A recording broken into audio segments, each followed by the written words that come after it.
And welcome back to Music Free Static. I hope you're having a fabulous day. And today I want to talk about why I like The Last Jedi. Right? The Last Jedi, was it episode 8, I think, as you look at the Star Wars canon of movies. It was the second of the sequel trilogy. And it is one of the most disliked movies of that series. But not by me. Which I just realized is a quote from that movie. Anyway, you're nothing, but not to me. No, it's I like The Last Jedi.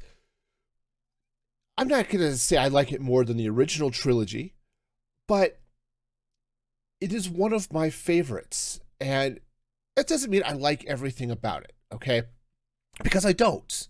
Right, the Finn and Rose storyline just doesn't work for me. I like Rose's backstory. I like the idea of here's a person, she joined the rebellion, but she's not one of the heroes, right? She's an engineer on the ship. That's her job. Her sister was a gunner on a bomber. Okay, and just she gets totally shell shocked at the sight of Finn. Like, here is one of the heroes, and she just freaks out, sort of fangirls over him, right? So I like her character and her perspective, okay? But the whole Canto Bight storyline just doesn't work for me. Okay? And now I like the idea of them having to, or at least having the idea to hack the tracking system on the one ship so that they can escape. But the whole thing out on Canto Bight just does not work for me. That doesn't stop me from liking the movie. It's just one of those things that sort of is a little funky, right? The bombers themselves, it's a little weird, right? Now, George Lucas, when he made Star Wars, he used World War II animatics for the X-Wing and TIE fighter fights. And I mean, by animatics, I mean he looked at films of World War II fighters and used those to plan out the fights above the Death Star, and it works great. And that has been sort of a feel that has been in Star Wars for a long time. Okay, you really see it in the Mandalorian. No, it wasn't the Mandalorian. It was Ahsoka, and there's a scene in Ahsoka where the heroes have made it into the star system. And here come the bad guys they look like World War II fighters, okay? They don't have propellers and stuff, but yep, this is it. There's a distinct World War II feel to a lot of the space fighter combat, which is cool. And the bombers are very much like that. The problem is it makes zero sense in space why you would have to drop bombs, but okay. That's fine. And they're not actually dropped in space. They are fired. They look like they're dropped, but right, that's how they try to hand wave it. But all in all, that was just weird. And Poe's mutiny, I think that could have been prevented. This is a case of Holdo not being a great leader, or at least the problem you have with leaders who don't know their teams. Because all she had to do was tell Poe, look, we've got a plan, we know what we're doing. Because Poe's thinking, yeah, we just have no plan at all, and that obviously wasn't the case. So, as I said, there are parts of it I don't like, or at least they don't work for me completely. Okay, it's not that I just necessarily dislike them. It's just like, this isn't quite my jam, right? You can go back to the prequels with Jar Jar. I like Jar Jar. I think Jar Jar is great, but not everybody likes the sort of childishness that Jar Jar caters to, right? Jar Jar was written, one, to be that innocent voice of, look how the innocent could be corrupted to do evil. Not that Jar Jar is corrupt. It's just that his desires, his wants, his innocence as well, are turned by Palpatine to get him what he wants, right? So, but it leads to Jar Jar stepping in poop, and fart jokes and stuff. Star Wars was made for 12-year-olds, amongst other people, and some of that's going to be there to cater to that part of the audience. All right. So, all of that being said, okay, why do I like The Last Jedi? And the reason is I'm here for Luke and Rey's stories. Okay? Those stories are what makes The Last Jedi such a powerful movie for me. Okay? Starting with Luke. All right? Luke is an aging person who has made mistakes. And I'm straight up, he's made mistakes. We could all accept that. Yeah, he screwed up with Ben Solo and drove him to the dark side. Okay? But he's made mistakes. He feels like he needs to atone for them, but doesn't think he can. That his mistakes are so bad that there's nothing he can do. And he's afraid to act in case he makes another mistake. Right? As someone who's in his middle ages, and I don't mean I'm riding around in plate armor with long swords. As someone who's middle aged and has made certainly my share of mistakes in my life, that speaks to me, right? The especially when I was going through depressive phases, but the idea of I've screwed up and there's nothing I can do to fix it, and it would be better if I just wasn't around, because if I am, I'm just going to screw things up more. That is a very relatable and a very powerful place to start, because great people can do great things, but great people can also make great mistakes, right? And when they do, it can affect a lot of people, and Luke doesn't feel like he can handle the consequences of the mistakes he's made and his atonement, right? He goes to that sacred island to die. Right? That's his point. That's the whole idea.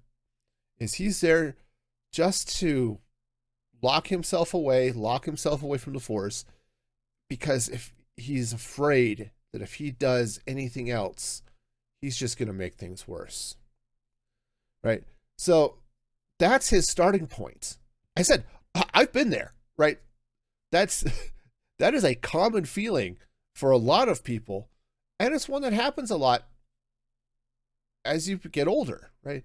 I'm a parent.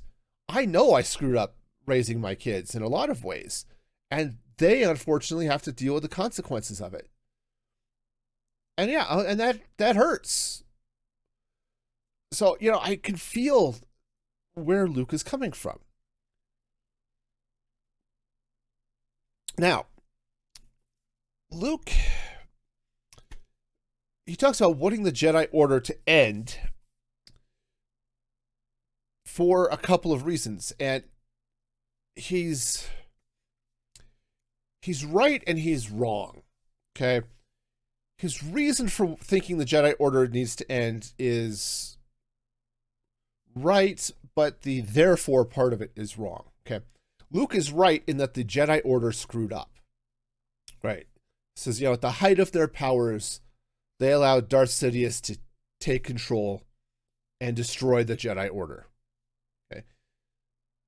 Now, one could quibble about whether or not the Jedi Order was actually at the height of its powers, but he's right. The Jedi Order screwed up.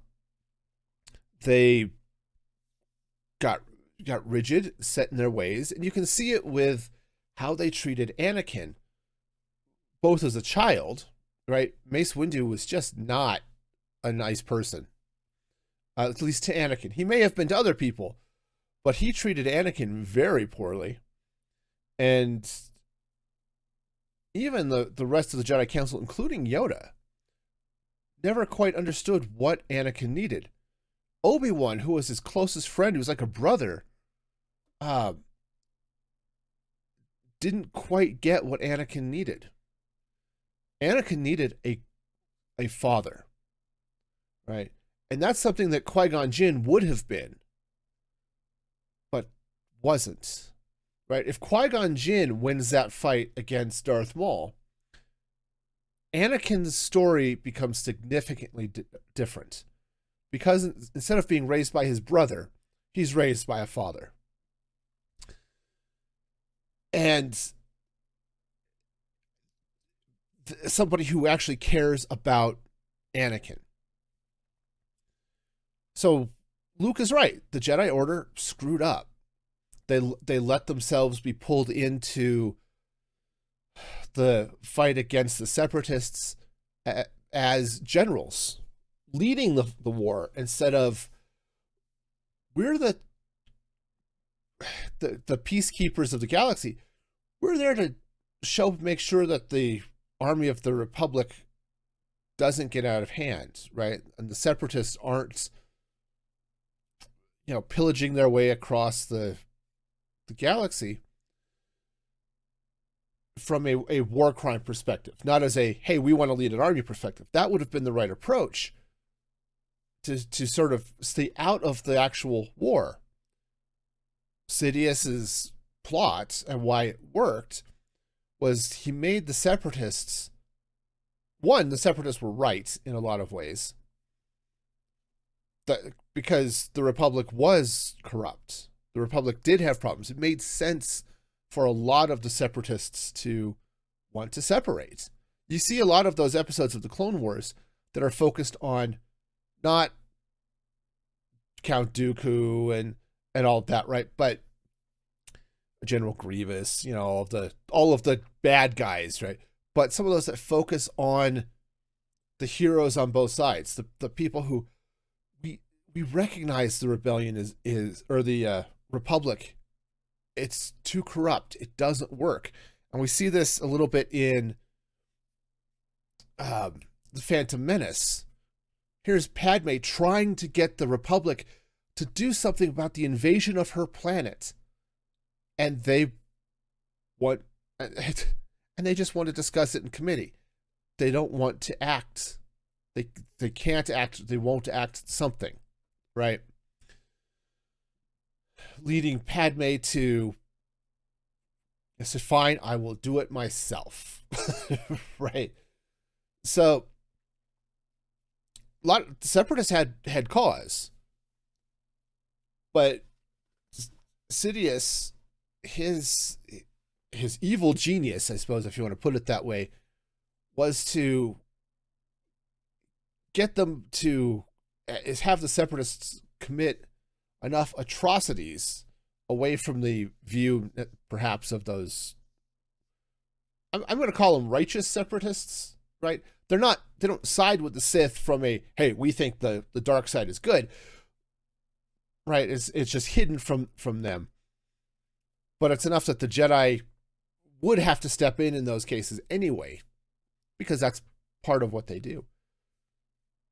But because they got pulled into leading that war, it ran counter to a lot of the Jedi, a lot of the Jedi Order's precepts, right? Things like the Force is used to defend. Well, they use it to attack an awful lot in that fight. So, yeah, so Luke is right. The Jedi Order screwed up. Where he's wrong, it's wrong. He's making the same choice about the Jedi that he's making about himself, because he sees he was the new Jedi Order, right? He had started up this training temple with Ben Solo and a dozen kids, and he literally watched it burn. Okay, And so it's easy for him to equate his failure, or see his failure and the Jedi Order's failure, and just say, you know what? The Jedi suck, and the Jedi Order must end. And that's where he's wrong, both for himself and for the Jedi as a... They use the word religion in the movie, so we'll go with that. The Jedi don't need to end, they need to learn and to grow. And this is what you get from Yoda when he shows up. He says, when he talks about the we are what they grow beyond. Every teacher is a step, and the students learn from the teachers, learn from their masters, but they grow beyond them. They bring what they've learned from their teachers, and they bring in their own experiences, what should happen is the students cling to those things that are good from the teachers, but bring their own experiences in to help avoid that stagnation and avoid sometimes some of the failures that come from, this is the way we've done it, this is the way we've always done it, this is the way we always will do it, right? That's a death sentence for a company, and it's a death sentence for the Jedi Order. Right? Yoda talks to Luke, he says, yes, teach her all of the skill and mastery. That's awesome. She needs to learn that. But also teach her about our weaknesses and our failures. Right? That is such a powerful message. Yes, you screwed up. Teach the next generation and help them to avoid those same mistakes. Right? Rey's message to Luke was, yes, your mistake wasn't that you felt the dark side in Ben. That's Ben's problem.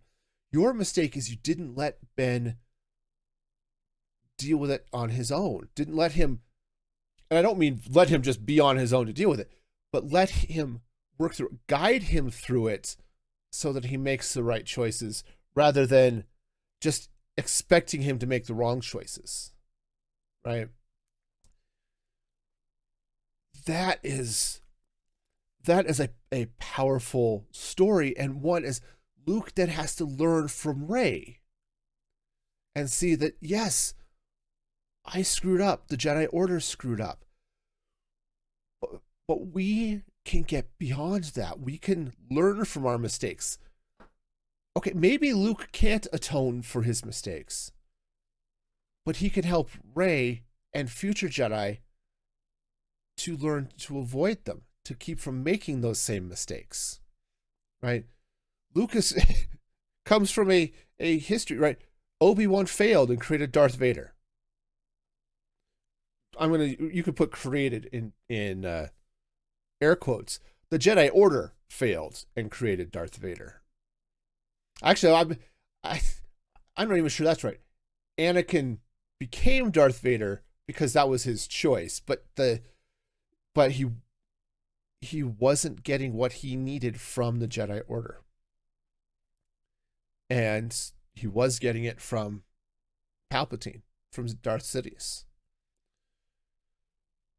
Now, that story, that whole storyline for Luke is powerful to me, partly because of where I'm at in my life. Right? But the other side of that is Rey's story. And her story is possible, right? You get now, I don't particularly like Luke tossing the lightsaber over his shoulder. I'd rather him I get the thought behind it, and that's a way of definitely showing. It's like, no, I'm done with this. But that sort of flippant, all right, we'll just toss it over and be good. I didn't like that acting choice, or it may have been a direction choice. The choice for him to just drop the lightsaber and move on, I get that. And so Rey is sort of at that don't meet your heroes phase, right? I don't know if you've ever had somebody that you looked up to in some way. I'm not saying they're they were a hero and you deified them and stuff, but there's somebody that you were trying to model some of your behavior after. Okay, something, doesn't matter what it was, and then you meet them and realize this person's kind of a jerk. Right?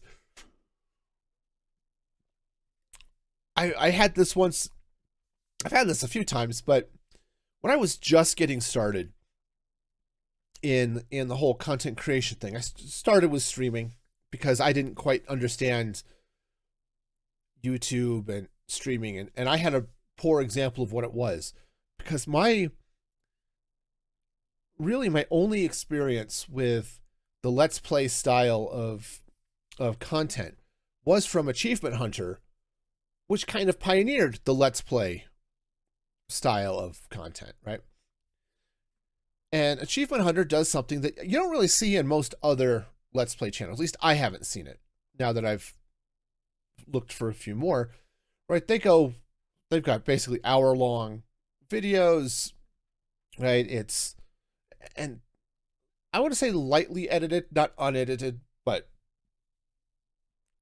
they have a lot of content in there that, yeah, okay, maybe it needs to be there, maybe it doesn't. But one of the cast was a guy named Ryan Haywood. And I liked Ryan for a lot of reasons. He had a sense of humor I found that just hit me right. He was a little older. He was a parent. And, you know, especially when I got started in this, just like 9 years ago almost, 8.5 years ago, you know, I was sort of feeling that, right? I had, heck, my youngest was 8 or 9 at the time, right? Because it's 9 years ago. You know, and I was really identifying with Ryan and what he was doing. Well, then it turns out he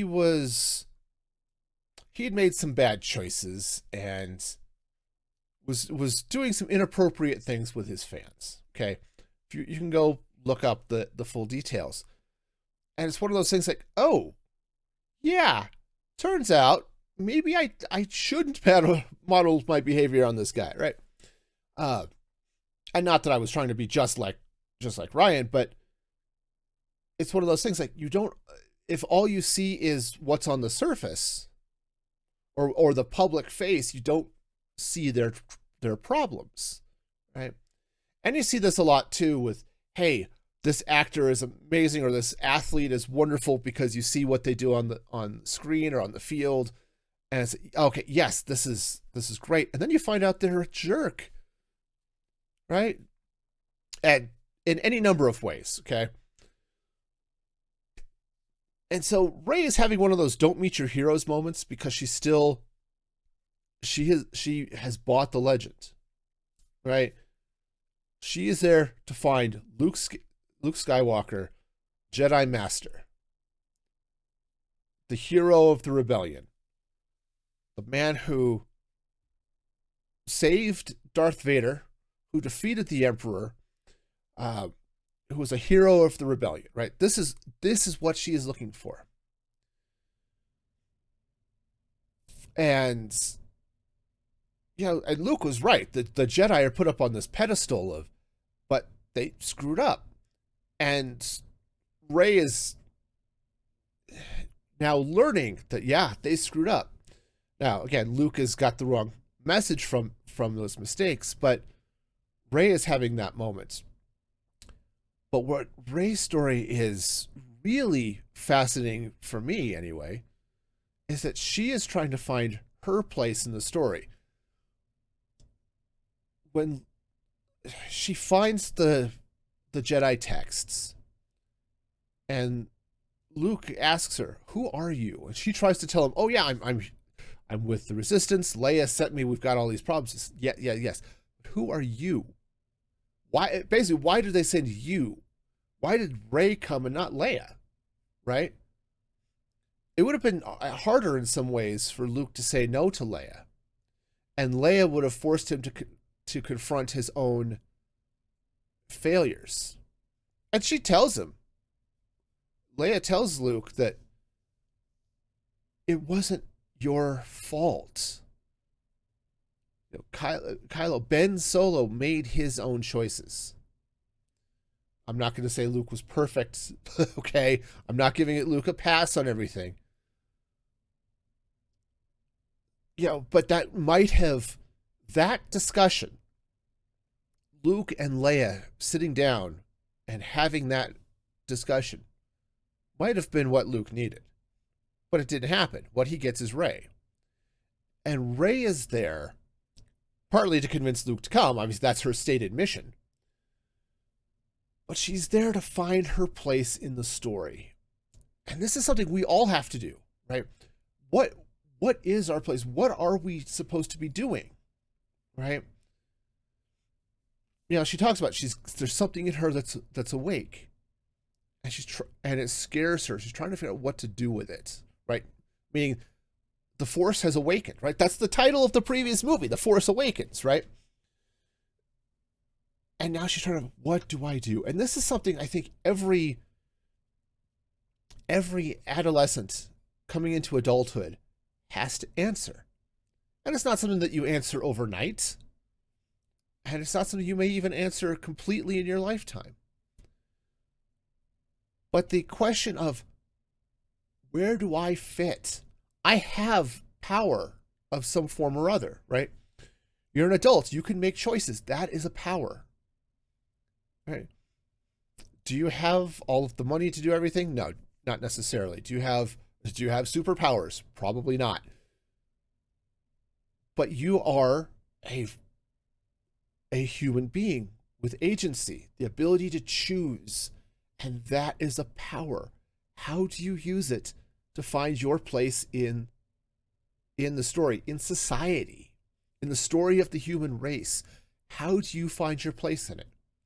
Some people choose to kind of be behind the scenes and just sort of disappear into the background. That's not a bad thing necessarily. That is often the right choice for a person. Okay. Some people step up and say, no, this is what I'm going to do. And sometimes what they choose to do is not great. Okay. Sometimes they wake up and choose violence and bad things happen. Okay.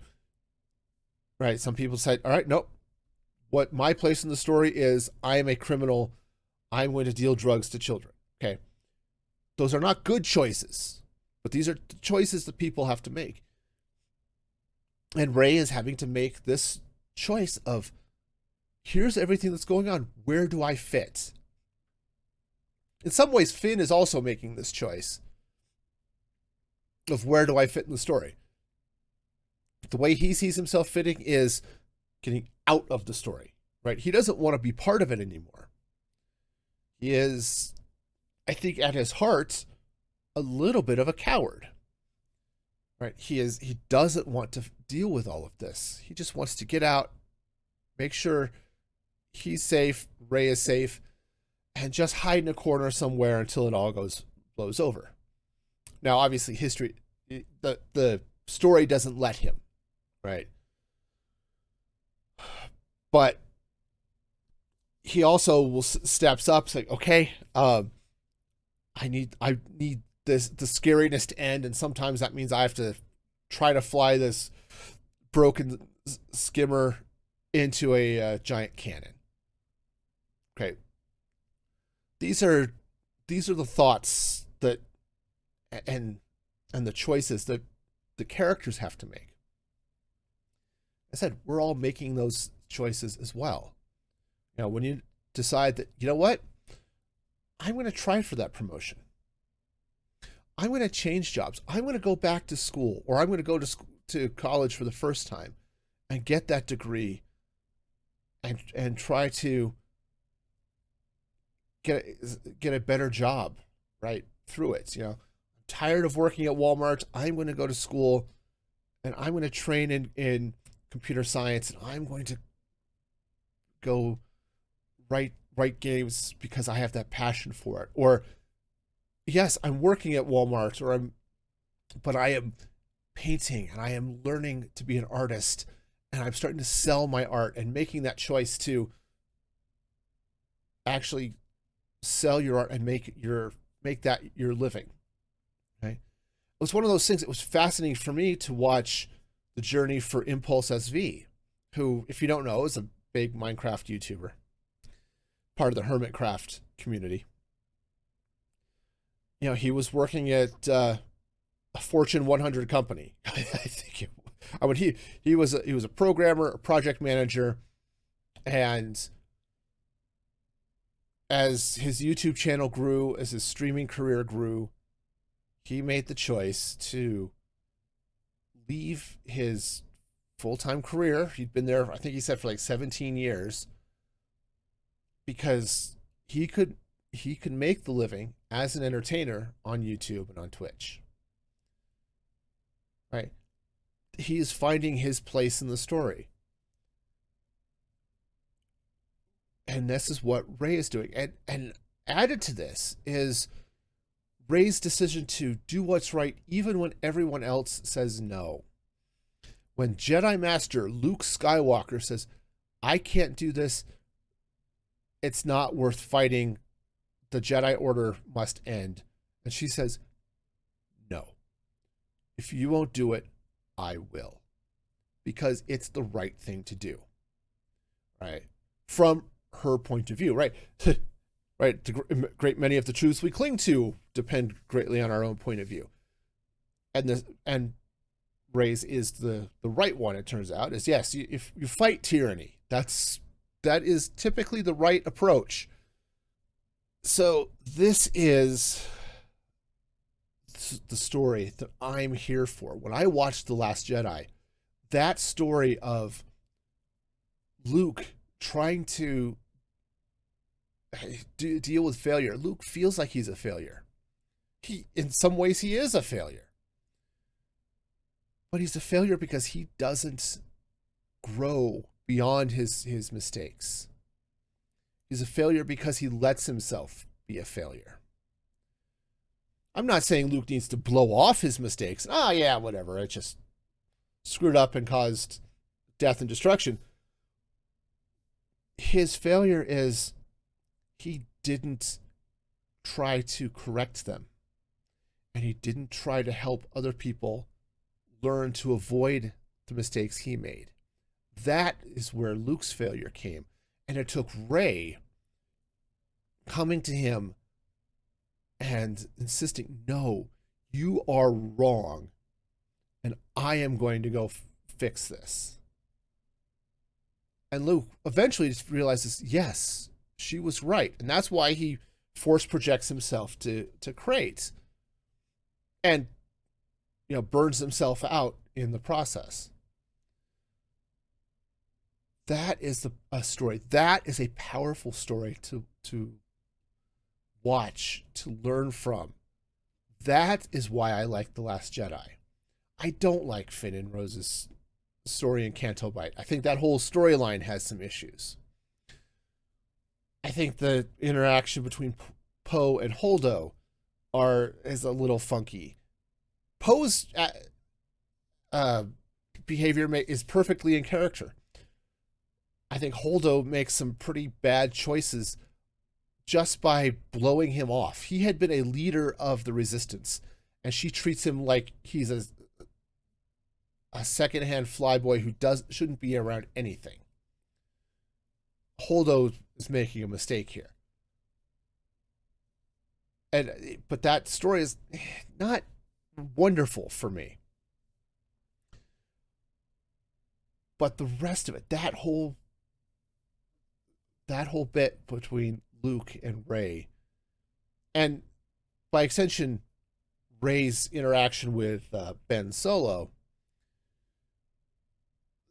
that is why I like The Last Jedi. I like those lessons. I like that story of failure and overcoming failure, both for yourself and overcoming the failure of your mentor or someone you want to be your mentor. And that is why I like The Last Jedi. Not because of some I'm a Jedi fanboy and just like everything that says Star Wars on it. That's not true. I'm okay. There's a lot of truth to it, but it's not. I mean, I do. I really like Star Wars. I've liked just about everything I've seen on screen. Rise of Skywalker, I've got a little bit of a.